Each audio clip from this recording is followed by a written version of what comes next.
sir, hold up a sec. We had a call about suspicious activity. People like you keep matching the description. I need to see some ID. Man, I ain't done a thing wrong. I'm bringing groceries into my own house. Don't make me drag this out. You know how this always ends. Just hand over the ID. What ends is me finishing my dinner, officer. I'm not You can read the badge. That's all you're getting. Don't push this. This officer made a decision that would cost him everything when he decided to humiliate the wrong man in his own driveway. What started as a simple evening grocery run turned into a nightmare that exposed the ugly truth about who really wore the badge with honor. Before we continue, let me take this opportunity to thank you so much for supporting our channel. Just choosing to watch our video means a lot to us. Before we go any further, tell us, where are you watching from? Drop your city or country below, and don't forget to like and subscribe if this is your first time here. It was a quiet Tuesday evening when Officer Terrence Baldwin pulled into his driveway after a long shift at the precinct. The 35-year-old detective had stopped by the grocery store on his way home, picking up essentials for the week. He was dressed casually in a simple dress shirt and sneakers, finally out of uniform and ready to relax. His modest two-story home sat right in front of him as he popped the trunk and lifted out a large cardboard box filled with groceries. Baldwin was halfway up his walkway when he heard the voice. "Stop right there. Put the box down." He turned to see Officer Kyle Vance, 45 years old, stepping out of a patrol car parked across the street. Vance's hand rested on his belt, his expression hard and suspicious. Baldwin had never met Vance personally, but he knew the type, the kind of cop who saw threats where there were none, the kind who let personal prejudice cloud professional judgment. "Excuse me?" Baldwin said calmly, still holding the box. "I said put it down, now." Vance's voice was sharp, commanding. Baldwin set the box on the ground slowly, keeping his hands visible. "Officer, I live here. This is my house. These are groceries." Vance approached, eyes narrowing. "Groceries, that's what you're calling it?" He gestured at the box. "I've been watching this neighborhood. I know suspicious activity when I see it. That box looks like you're moving kilos of something into this house." Baldwin almost laughed. Almost, but he knew better. He'd been a cop long enough to recognize where this was heading. "Officer Vance, I assure you it's just groceries. Milk, bread, cereal, nothing illegal." "Sure it is," Vance said, stepping closer. "Open it." "I don't have to open anything. This is my property. I live here." Vance's jaw tightened. "You refusing to cooperate with the police officer?"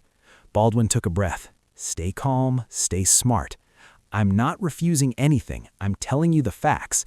I'm a detective with the same department you work for. My name is Terrence Baldwin, badge 4127. He reached slowly into his pocket and pulled out his badge, holding it up for Vance to see. Vance barely glanced at it. "I don't care what you're holding. Could be fake, could be stolen. People like you shouldn't even be in the department anyway." Baldwin froze. There it was, the truth behind the stop. "People like me?" Baldwin repeated, his voice steady but cold. "Yeah, people like you belong cleaning houses, washing cars, doing home service, not wearing a badge." Vance crossed his arms. "Now open the box or I'll arrest you for obstruction." Baldwin looked at Vance for a long moment. He could feel the weight of every racist assumption, every degrading comment, but he wasn't going to give Vance the satisfaction of seeing him react. Not yet. "You want to see what's in the box?" Baldwin said quietly. "Fine. But you should know, Officer Vance, that what you're doing right now is a violation of my Fourth Amendment rights. I'm standing on my own property. I've identified myself as a fellow officer, and you have no probable cause to search my belongings." Vance smirked. "Probable cause? I got all the probable cause I need. Now open it." Baldwin knelt down slowly and opened the box. Inside were bags of rice, cans of soup, a gallon of milk, a loaf of bread, boxes of cereal, and fresh vegetables. Vance stared at the contents, his face unreadable. "Satisfied?" Baldwin asked. Vance stared at the groceries for a long moment. Baldwin waited, expecting an apology, an acknowledgement of the mistake, something. Instead, Vance straightened up and shook his head. "Doesn't prove anything." Baldwin stood slowly. "Excuse me? You could have hidden something underneath, or maybe you already moved the real stuff inside." Vance gestured toward the house. "I'm charging you with suspicious activity and creating a disturbance in the neighborhood." Baldwin couldn't believe what he was hearing. "A disturbance? I just got home from work. I haven't disturbed anyone."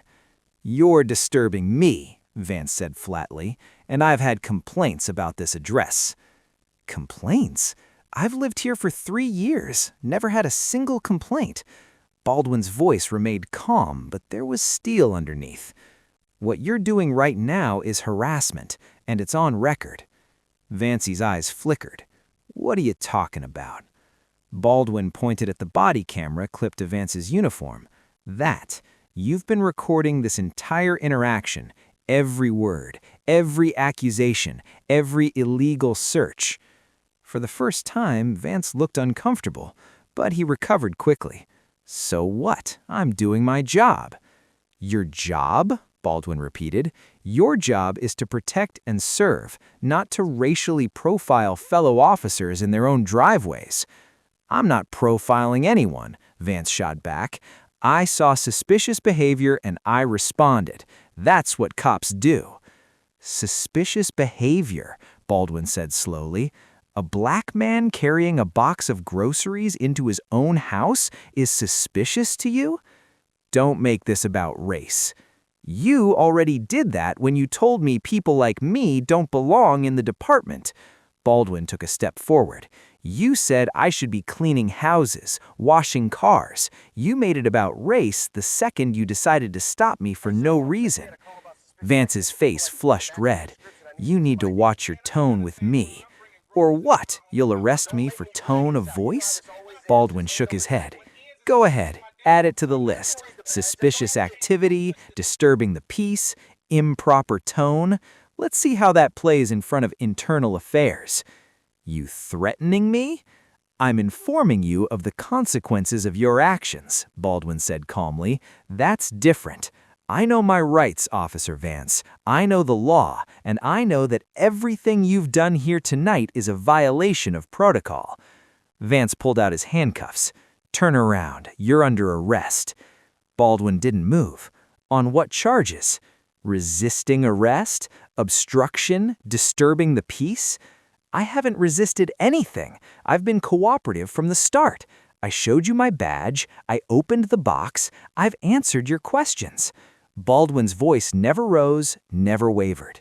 You're arresting me because I stood up for myself, because I called out your racism. Last chance, Vance said, stepping closer with the handcuffs. Turn around. Baldwin looked at him for a long moment. Then he turned around and put his hands behind his back. As Vance clicked the handcuffs into place, Baldwin spoke quietly. You're making a mistake. A big one. We'll see about that, Vance muttered. Baldwin felt the metal bite into his wrists. He'd worn these same cuffs 100 times in his career. Never thought he'd be on the receiving end, especially not in his own driveway, especially not from another cop. Neighbors had started to come out of their houses. Mrs. Chen from next door, the Johnsons across the street. They watched in silence as Vance led Baldwin toward the patrol car. Officer Baldwin? Mrs. Chen called out. What's happening? It's fine, Mrs. Chen, Baldwin called back. Just a misunderstanding. But it wasn't fine, and they both knew it. Vance opened the back door of the patrol car and pushed Baldwin inside. As he slammed the door shut, Baldwin looked up at him through the window. Their eyes met for just a second, and in that second, Baldwin saw something he recognized. Fear. Vance knew he'd crossed a line. He knew the body camera had captured everything, but he was too proud, too stubborn, too invested in his prejudice to back down now. The ride to the station was silent. Baldwin sat in the back of the patrol car, hands cuffed behind him, watching the familiar streets pass by. He'd driven these same routes 1,000 times, but never like this, never as the suspect. Vance kept glancing in the rearview mirror, his jaw tight. He was trying to convince himself he'd done the right thing. Baldwin could see it, the internal justification, the mental gymnastics. It was what bad cops did when they knew they'd messed up but couldn't admit it. When they arrived at the precinct, Vance pulled around to the back entrance. He was trying to avoid the main lobby, trying to keep this quiet, but it was too late for that. Detective Lisa Moreno was standing by the entrance, arms crossed. She'd been Baldwin's partner for 2 years. They'd closed more cases together than most teams did in a decade, and she looked furious. Vance got out of the car and opened Baldwin's door. As he helped him out, Moreno stepped forward.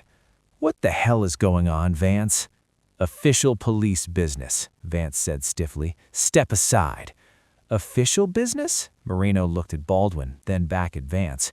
"You arrested Detective Baldwin? For what?"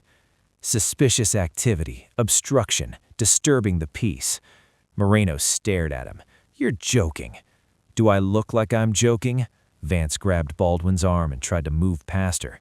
Moreno blocked his path. "I want to see the body cam footage." "That's not your concern." "It is when you arrest one of our best detectives for no reason." Moreno's voice was rising. "Release him, now." "Not happening." Vance pushed past her, pulling Baldwin along. Inside the precinct, other officers stopped what they were doing. They stared, whispered. Baldwin kept his head up, his expression calm. He wasn't going to give anyone the satisfaction of seeing him rattled. Vance led him to a holding cell and removed the handcuffs. "Sit tight, someone will process you soon." "I want to make a phone call," Baldwin said. "You'll get your call when we're ready." "That's not how this works, and you know it. I'm entitled to a phone call immediately upon arrest, unless you want to add violation of Miranda rights to the list of complaints I'm filing." Vance hesitated. He knew Baldwin was right. "Fine, one call." He led Baldwin to a phone in the processing area. Baldwin dialed his captain's personal number. It rang 3 times before Captain Raymond Hayes picked up. "Hayes?" "Captain, it's Baldwin." "Baldwin? Why are you calling from the station? I thought you went home hours ago." "I did. Then Officer Kyle Vance arrested me in my own driveway." There was a long pause. "He did what?" Baldwin explained everything. The stop, the accusations, the racist comments, the illegal search, the arrest. He kept his tone professional, factual, no emotion, just the facts. When he finished, Hayes was silent for a moment. Then he spoke, and his voice was cold with anger. "Stay where you are. Don't say anything to anyone. I'm on my way." The line went dead. Vance was watching from across the room. "What did he say?" "He's coming in," Baldwin said simply. 20 minutes later, Captain Hayes stormed into the precinct. He was a tall man with silver hair and 30 years on the force. He commanded respect from everyone who knew him, and right now, he looked ready to tear someone apart. "Where's Vance?" he barked. An officer pointed towards the processing area. Hayes marched over, Moreno following close behind. He found Vance filling out paperwork at a desk. "Captain," Vance said, standing up, "I can explain. You arrested Detective Baldwin?" "Yes, sir. He was acting suspicious in a residential area, refused to cooperate. I had probable cause." "Probable cause." Hayes repeated the words slowly. "He was carrying groceries into his own house. That's your probable cause?" "I didn't know it was his house at first." "He showed you his badge." "Could have been fake." Hayes leaned forward. "Detective Baldwin has been with this department for 12 years. He has one of the best solve rates in the city. He's received 3 commendations for bravery, and you're telling me you thought his badge was fake?" Vance didn't answer. "I want to see your body cam footage, right now." "Sir, that's part of an ongoing investigation. This is the investigation, and I'm ordering you to hand over that footage immediately." Vance hesitated, then slowly removed the body camera from his uniform. He handed it to Hayes. "Turn to Moreno. Get this to tech. I want it reviewed within the hour." "Yes, sir." Moreno took the camera and left. Hayes turned back to Vance. "You're suspended pending investigation. Badge and gun, now." "Captain, you can't." "I can and I am. Badge, gun, now." Slowly, Vance removed his badge and weapon and placed them on the desk. "Get out of my precinct," Hayes said quietly, "and pray that footage shows something I haven't heard about, because if it doesn't, you're done." Vance left without another word. Hayes walked over to where Baldwin was sitting in the holding cell. He unlocked the door himself. "I'm sorry, Terrence. This never should have happened." Baldwin stood up. "It's not your fault, Captain. It happened in my city, under my watch. That makes it my responsibility." He gestured towards the door. "Go home. Take tomorrow off. We'll sort this out." "With respect, sir, I'd rather be here when that footage is reviewed." Hayes studied him for a moment, then nodded. "All right, Let's go see what we're dealing with. The tech room was small and cramped. Baldwin, Hayes, Marino, and 2 officers from Internal Affairs crowded around a monitor as the technician queued up Vance's body cam footage. "Here we go," the tech said, hitting play. The footage began with Vance sitting in his patrol car watching Baldwin's house. The timestamp showed he'd been there for 11 minutes before Baldwin arrived. Just sitting, watching, waiting. Hayes' jaw tightened. He was staking out your house. The video continued. Baldwin pulled into the driveway, got out, opened the trunk, lifted the box, started walking toward his front door. Then Vance's voice came through the speakers. "Stop right there. Put the box down." They watched the entire interaction unfold. Every word, every accusation, every moment captured in perfect clarity. When Vance said, "People like you belong cleaning houses, washing cars, doing home service, not wearing a badge," one of the Internal Affairs officers shook his head in disgust. The footage showed Baldwin remaining calm throughout, respectful, professional, following every instruction, showing his badge, opening the box, explaining his rights. And then the arrest, completely unjustified, completely illegal. When the video ended, the room was silent. Hayes turned to the Internal Affairs officers. "Well?" Lieutenant Sarah Chen from IA spoke first. "This is one of the clearest cases of racial profiling and abuse of power I've seen in 20 years. Officer Vance violated at least 7 departmental policies and multiple constitutional rights." "What's the next step?" Hayes asked. "We open a formal investigation immediately. We'll need Detective Baldwin's full statement. We'll interview the neighbors who witnessed the arrest, and we'll be recommending criminal charges." Baldwin spoke for the first time. "I want this made public." Everyone turned to look at him. "Detective Baldwin," Chen said carefully, "you have every right to keep this private. We can handle this internally." "No," Baldwin said firmly. "This isn't just about me. This is about every black officer who's been told they don't belong, every black citizen who's been profiled, every person who's been targeted because of the color of their skin." He looked at Hayes. "I want the footage released. I want people to see what really happens. I want accountability." Hayes nodded slowly. "Are you sure? Once this goes public, there's no taking it back. The media will be all over it. Your life will be under a microscope." "I'm sure," Baldwin said. "Sunshine is the best disinfectant." 3 days later, the footage went viral. Local news picked it up first, then national outlets, then social media. Within 48 hours, millions of people had watched Officer Kyle Vance tell Detective Terrence Baldwin that people like him belonged cleaning houses instead of wearing badges. The response was immediate and overwhelming.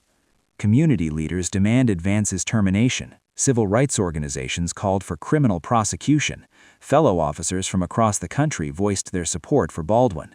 The police union initially tried to defend Vance, calling it a misunderstanding, but when the full context became clear, even they backed away. The mayor held a press conference. "What happened to Detective Baldwin is unacceptable. It goes against everything our city stands for. We will not tolerate racism in our police department. Period."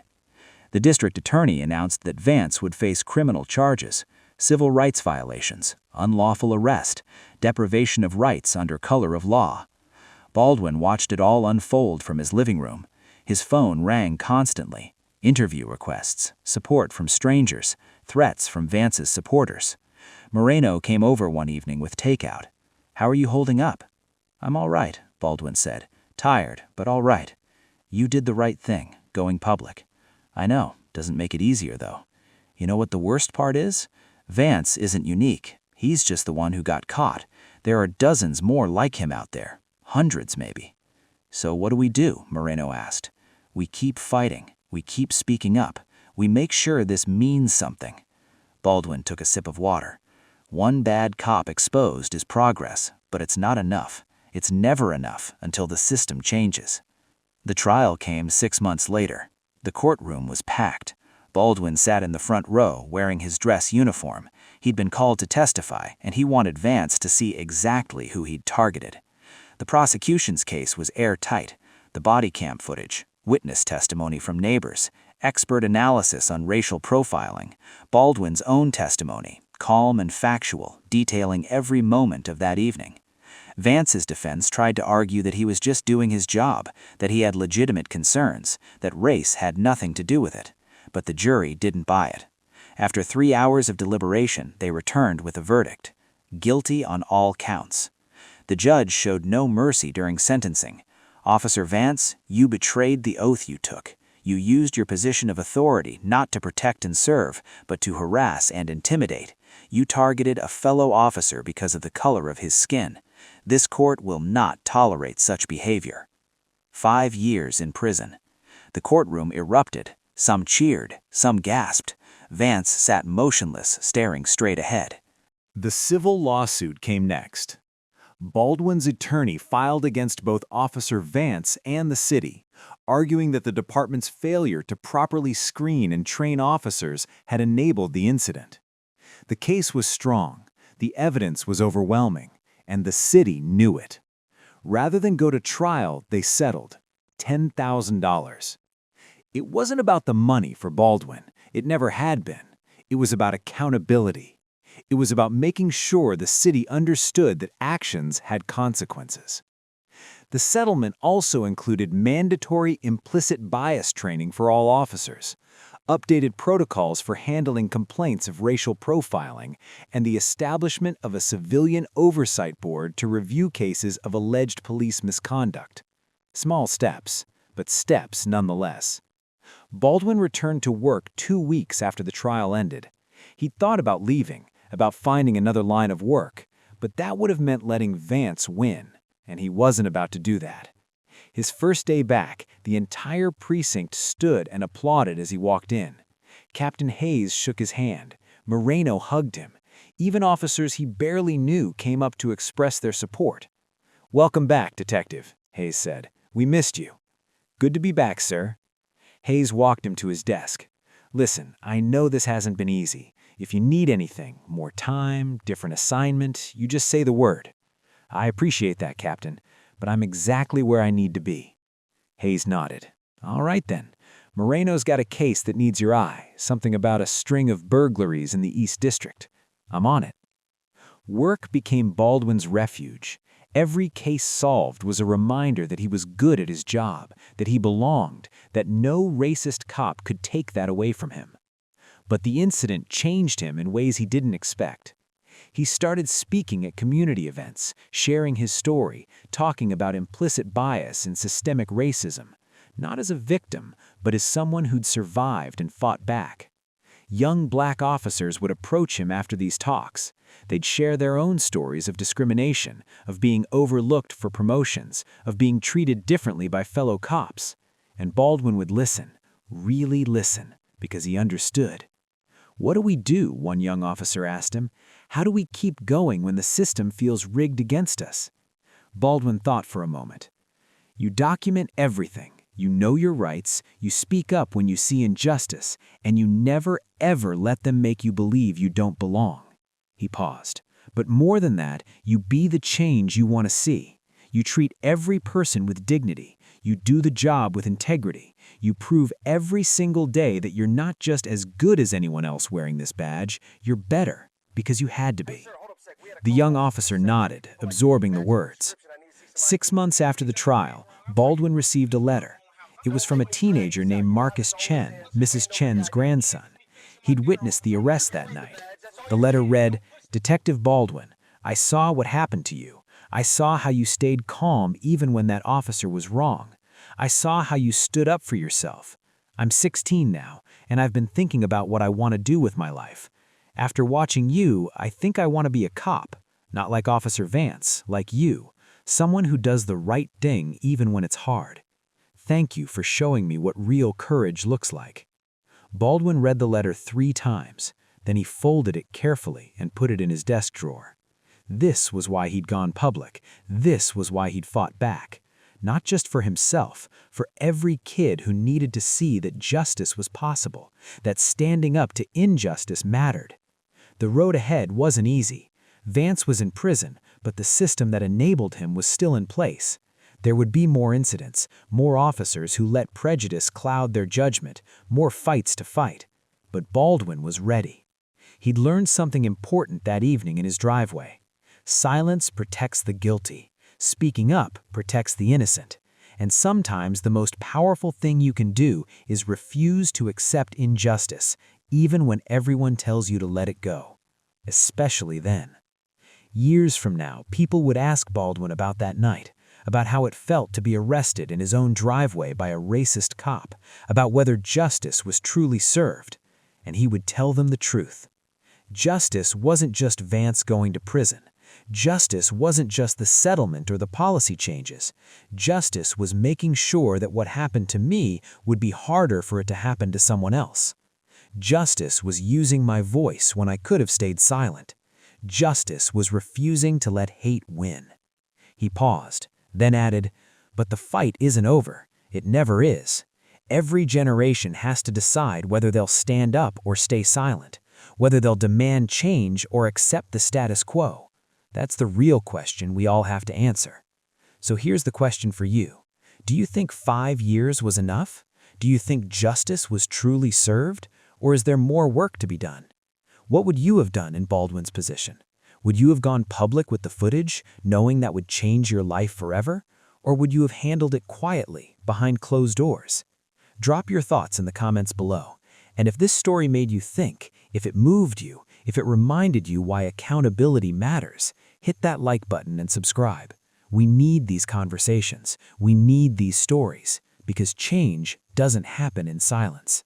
Thanks for watching. And remember, courage isn't the absence of fear. It's doing what's right despite it.